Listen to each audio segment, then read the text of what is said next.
ఆ రోజు 2022లో బీఆర్ఎస్ ప్రభుత్వం రిసోర్స్ మొబిలైజేషన్ గురించి చేసిన ఏర్పాటు దానికి సంబంధించి నేను ఇంతపూర్వకం చెప్పినట్టు 4740 ఎకరాలు, that include private industrial areas also. దీనికి సంబంధించి ఏ విధంగా ఉంది అధ్యక్ష, ఇంకో మాట చెప్పాల.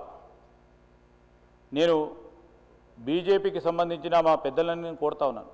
వాళ్ళైతే పదే పదే టీఆర్ఎస్ సంబంధించిన వారు పదే పదే మరి ప్రజలు సంబంధించి ఏది చెప్తే అది వింటారని మరి అంతపూర్వకం మనం చూసినాం అధ్యక్ష. ఒక ప్రచార మంత్రి ఉండే హిట్లర్ సమయంలో, వారి పేరు అందరు కూడా తెలుసు అధ్యక్ష, జోసెఫ్ గోబెల్స్.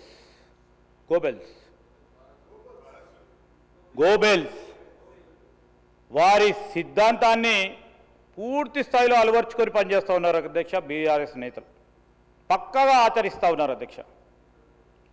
ఈరోజు అదే దారిలో మీరు ప్రయాణం చేయొద్దని మా ఆలోచన. ఎందుకంటే దేశాన్ని నడిపిస్తూ ఉన్నారు. దేశం సరిగ్గా నడవాలంటే మీరు కింద స్థాయి నుంచి పై స్థాయి వరకు కూడా సరైన ఆలోచనలు ఉండాలని మేము ఆశిస్తూ ఉన్నాం. చాలా సందర్భాల్లో చాలా విషయాలు రాద్ధాంతం చేసే ప్రయత్నం చేశారు. మరి బీఆర్ఎస్ సత్యదూరమైన మాటను వదిలితే